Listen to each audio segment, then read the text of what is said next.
கொடுத்து நானும் டீ சாப்பிட்டு தான் வருவேன். ஆனால் பாண்டிச்சேரியில் மட்டும் வாங்க மாட்டாங்க. என்னன்னே தெரியல சார். இது என்ன எப்படின்னு இது பாண்டிச்சேரி கவர்மெண்ட் தான் இதை பற்றி பேசணும், நடவடிக்கை எடுக்கும்.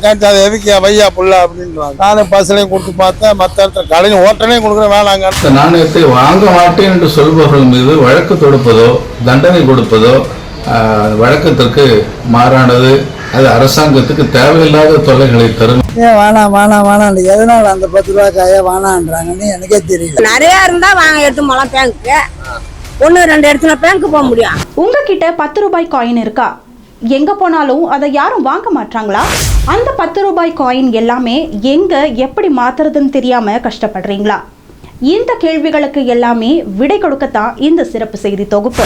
முதல்ல இந்த 10 ரூபாய் காயின் எப்போ இருந்து புழக்கத்துல வந்துச்சு, எதனால அந்த 10 ரூபாய் காயினை யாரும் வாங்க மாட்டாங்கன்றத தெரிஞ்சுக்கலாம். மத்திய ரிசர்வ் வங்கி 10 ரூபாய் நாணயங்களை 2005 அறிமுகப்படுத்தி 2009 அதை புழக்கத்துக்கு கொண்டு வந்தாங்க. மற்ற 1 ரூபாய் 2 ரூபாய் 5 ரூபாய் நாணயங்களை விட 10 ரூபாய் நாணயம் அளவுல பெருசா இருந்துச்சு. இது 10 ரூபாய் பணத்தை விட காயின் பயன்படுத்துறது ரொம்பவே சுலபமா பார்க்கப்பட்டுச்சு. சமீப காலத்துல இந்த 10 ரூபாய் நாணயத்தை வாங்குவதிலே, புழக்கத்தில் இருக்கிற 10 ரூபாய் நாணயத்தை வாங்குவதிலே சமுதாயத்திலே பலர் மத்தியிலே தயக்கம் இருக்கிறது. ஆனால் அது தவறு. ரிசர்வ் வங்கி அதிகாரபூர்வமாக வெளியிட்ட நாணயங்களில் 2 ரூபாய்க்கு மேற்பட்ட நாணயங்கள் அனைத்துமே ரிசர்வ் வங்கி அதிகாரபூர்வமாக வெளியிடுகிறது. அதுல 2 ரூபாய் 5 ரூபாய் 10 ரூபாய் 3 ஆண்டுகளுக்கு முன்னால் வெளியிடப்பட்ட 20 ரூபாய் நாணயம். ஒரு நாணயத்தை வெளியிடுவதற்கு 6 ரூபாய் 10 காசு செலவாகிறது. அதுவே தாளிலே அச்சிடுகிற போது ஏறக்குறைய 1 ரூபாய் செலவாகிறது. ஆனாலும் தாளிலே அச்சிடுவதை ரிசர்வ் வங்கி விரும்புவதில்லை. காரணம், தாளிலே அச்சிடுகிற அந்த ரூபாய் நோட்டு 9 10 மாதங்களிலே அழிந்து போகும் என்று ரிசர்வ் வங்கி கருதுகிறது. எனவே 6 ரூபாய் 10 காசுகள் செலவு செய்து ஒரு நாணயத்தை வெளியிட்டார். அது குறைந்தபட்சம் 30 ஆண்டு காலம் புழக்கத்திலே இருக்கும். அதனுடைய மதிப்பு குறையாது என்ற காரணத்தினாலே வெளியிடுவதால் சமுதாயத்தில் உள்ளவர்கள் தயங்காமல் இதை வாங்கி புழக்கத்தில் விட வேண்டும். இது மாதிரி புது தாள் இவ்வளவு டேமேஜா வருது. ஒரு கட்டு 1000 கொடுத்து வாங்கணும். 1000 பேங்க்ல வாங்கினா 10 தாள் 5 தாள் வேஸ்டா போயிருக்காங்க. இது பாரு, இப்போ இதெல்லாம் புது தாள் தான். இந்த வருஷம் இந்த லேட்டஸ்டா வச்ச தாள் தான் பாருங்க. எல்லாம் நஞ்சு போய் கிடக்குது. எதுவும் பழைய தாள் கிடையாது. இல்லை இந்த லேட்டஸ்ட் தாள் தாங்க பாருங்க. அதனாலே இப்போ காயின் வாங்க சொல்லி நான் ரொம்ப சொல்ற ஆர்வம் பாருங்க. எல்லாம் இந்த வருஷம் இந்த தாள் தான். அதே சமயம் இந்த 10 ரூபாய் நாணயங்கள்ல பல்வேறு வடிவமைப்புகள்ல இருந்த காரணத்தினால 10 ரூபாய் நாணயங்கள்ல போலிகள் இருப்பதா சமூக வலைதளங்கள்ல வதந்தி பரவுச்சு. அது மட்டும் இல்லாம அந்த 10 ரூபாய் நாணயங்கள்ல செல்லாதுன்னும் மக்கள் மத்தியில தவறான தகவல் ஒண்ணு பரப்பப்பட்டுச்சு. 10 ரூபாய் காயின் ஏன் வாங்க மாட்டேன்னு தெரியல. நம்மளுக்கு அசிங்கமா இருக்குது இந்த விஷயத்த. ஏன் வேணாம் தானே தெரியல ஜனங்க. சாதாரண ஒரு ரூம் வர அதை பெருசாக நினச்சிக்கிறாங்க. நான் கண்டிப்பாக வாங்குறேன். வேணா வாங்க, இதை தப்பு, வாங்க வேணான்ற சொல் தப்பு. அதனால் நான் வாங்குறேன். வரங்கிட்ட எல்லாட்டையும் சொல்கிறேன், ரொம்ப சொல்கிறேன், வாங்குங்க, ஏன் வேணான்றீங்க சொல்லி ரொம்ப கஷ்டப்பட்டு நான் சொல்கிறேன். அது மாதிரி தமிழ்நாட்டில் இருக்கிற கஸ்டமர் எனக்கு ஃபோன் பண்ணி கேட்குறாங்க, என்னப்பா பாண்டிச்சேரி ஏன் பிடிக்கிறீங்க, நாங்களாம் வாங்குறீங்க வாங்க மாட்டீங்க, ஏன் பாண்டிச்சேரி அப்படின்னு படிச்சவங்க இல்லையா கேட்குறாங்க. எனக்கு அசிங்கமாக இருக்குது. அந்த காசு புதுசாக வரக்குள்ள எப்படி ஆர்வமாக வாங்கினாங்க தெரியுமா? 10 ரூபா காயின் எடுத்துன்னு போய் சேர்த்து வச்சாங்க. இப்போ யாரால் அந்த 10 ரூபா அதுக்கு செல்லாதுன்னு யார் சொன்னதுன்னு தெரியல. அதனால் அந்த 10 ரூபாயை வேணான்றாங்க. தயவு செஞ்சு இந்த 10 ரூபாயை எல்லாம் மக்கள் வாங்கணும். இந்த மாதிரியான காரணங்களால இந்த 10 ரூபாய் நாணயங்கள் ஒரு சில நகரங்கள், கிராமங்கள்ல உள்ள கடைகள் மற்றும் பேருந்துகள்லையும் வாங்க மறுக்கப்பட்டுச்சு. குறிப்பா புதுச்சேரியில முழுவதுமாவே இந்த 10 ரூபாய் நாணயங்கள் செல்லாது அப்படின்னு பரப்பப்பட்ட வதந்தியை நம்பி அந்த காயினை யாருமே வாங்க முன் வராததுனால வாடிக்கையாளர்கள் ரொம்பவே அவதிப்பட்டாங்கன்னு தான் சொல்லணும். மற்ற இடத்துல நாங்கள் பஸ்ஸில் போனால் வாங்க மாட்டேன்றாங்க. எந்த கடையில் கொடுத்தாலும் வாங்க மாட்டேங்கிறாங்க.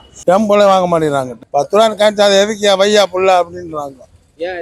எதுனால வாங்க மாட்டேங்கிறாங்க. எதனாலன்னா நானும் பஸ்லையும் கொடுத்து பார்த்தேன், மற்ற இடத்துல கடையும் ஓட்டனையும் கொடுக்குறேன் வேணாங்கன்னு எதிர்ப்பு. ஆனால் தமிழ்நாட்டில் வாங்குறாங்க. தமிழ்நாட்டில் திண்டிவனம் சைடு இந்த கூட்டுறவு செருப்பெல்லாம் வாங்குறாங்க. பாண்டிச்சேரியில் மட்டும் வாங்க மாட்டேங்கிறாங்க. Taxi driver sir. நான் சென்னைக்கு விழுப்புரம் திருச்சி எல்லா ஊருக்கும் நான் போகிறேன். இல்லை எல்லா இடத்துலையுமே இந்த 10 ரூபா காயின் செல்லுது. ஆனால் நம்ம ஊர் பாண்டிச்சேரியில் மட்டும் ஏன் வாங்க மாட்டாங்கன்னு என்னன்னே தெரியல. இன்னும் கவர்மெண்ட்டும் செல்லாதுன்னு எந்த அறிவிப்பும் கொடுக்கவே இல்லை. கவர்மெண்ட்லேயே சொல்கிறாங்க 10 ரூபா காயின்லாம் வாங்க சொல்லி. ஆனால் நம்ம ஊர் பாண்டிச்சேரியில் மட்டும் ஏன் வாங்க மாட்டாங்கன்னா ஒன்றும் புரிய மாட்டேது. எங்கே கொடுத்தாலும் செல்லாது, வாங்க மாட்டான்றாங்க. இதை பாருங்கள், நான் நேற்று கூட நான் சென்னையிலேருந்து வந்தேன். ஒரு கடையில் டீ சாப்பிட்டேன். 20 ரூபா கொடுத்தேன், மீதி 10 ரூபா காயின் கொடுத்தாங்க. இதோ 10 ரூபா காயின் நான் வாங்கி தான் வந்துக்கிறேன். நாளைக்கு நான் ஒரு இடத்துல கொடுத்து நானும் டீ சாப்பிட்டு தான் வருவேன். ஆனால் பாண்டிச்சேரியில் மட்டும் வாங்க மாட்டாங்க, என்னன்னே தெரியல சார். இது நாளடைவில் இது பற்றின புகார்களும் அதிகரிக்க தொடங்கவே மத்திய ரிசர்வ் வங்கி இந்த வதந்திக்கு முற்றுப்புள்ளி வைக்கும் வகையில் 10 ரூபாய் நாணயம் பற்றி மக்கள் மத்தியில் விழிப்புணர்வு ஏற்படுத்த பல்வேறு நடவடிக்கைகளை மேற்கொண்டாங்க. இந்த 10 ரூபாய் நாணயம் வாங்க மறுக்கும் விவகாரம் பற்றி நம்ம ஏஎம்என் குழு செய்தி சேகரிச்சப்போ வாடிக்கையாளர்களும் வியாபாரிகளும் மாறி மாறி ஒருத்தர் குற்றம் சாட்டிக்கிட்டாங்களே தவிர சரியான காரணம் என்ன அப்படிங்கறத பற்றி ஒரு தெளிவான பார்வை மக்கள் மத்தியில் இல்லை அப்படிங்கிறது தான் நிதர்சனமான உண்மை. கடையில் நாங்கள் வாங்குகிறோம் 10 ரூபா காயின். இங்கே எல்லாமே நம்ம திருப்பி கொடுத்தாக வாங்க மாட்டுறாங்க. 10 ரூபா காயின் வாங்காததால் நம்மளும் திருப்பி அதை வாங்க முடியல.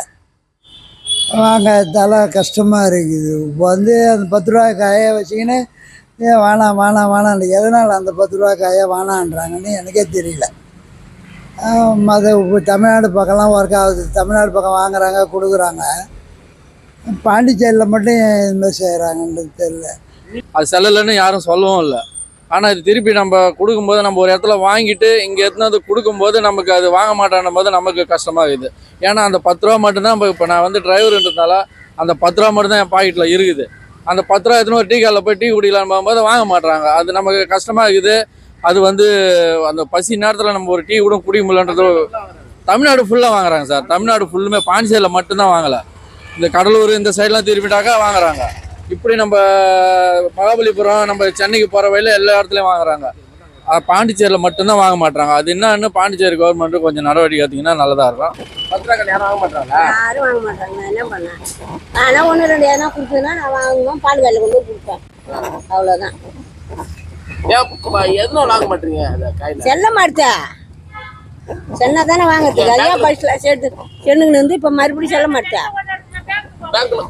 நம்ம நிறையா இருந்தால் எடுத்து போகலாம் பேங்க்கு. 1-2 இடத்துல பேங்க்கு போக முடியும். அதனால வாங்க மாட்டீங்க. வாங்க மாட்டோம். நீங்க வேற கல்ல குத்தா எங்க வாங்குறாங்க, வாங்க மாட்டாங்களே. இந்த நாணயத்தை வாங்குவதில் எந்த தவறும் இல்லை என்பதை மக்கள் புரிந்து கொள்ள வேண்டும். அது மட்டுமல்ல, இந்த நாணயத்தை வாங்க மாட்டேன் என்று சொல்பவர்கள் மீது வழக்கு தொடுப்பதோ தண்டனை கொடுப்பதோ வழக்கத்திற்கு மாறானது. அது அரசாங்கத்துக்கு தேவையில்லாத தொல்லைகளை தரும் என்ற காரணத்தினாலே சமுதாய ரீதியாக அவற்றை ஏற்றுக்கொள்வதே சரி என்பதை மக்கள் புரிந்து கொண்டு அதை ஏற்றுக்கொள்ள வேண்டும் என்று வேண்டுகிறேன். இப்போ இந்த குழப்பங்களை தீர்க்கத்தான் நாம சில முக்கியமான தகவல்களை கொடுக்கத்தான் இந்த செய்தி தொகுப்பு. அதாவது முதல் பாயிண்ட் என்னன்னா, ரிசர்வ் வங்கி வெளியிட்ட 14 வகையான 10 ரூபாய் செல்லும். அப்படி அது செல்லாதுன்னோ இல்ல வாங்க மறுக்கிறதோ இல்ல கொடுக்க மறுக்கிறதோ சட்டப்படி குற்றம்.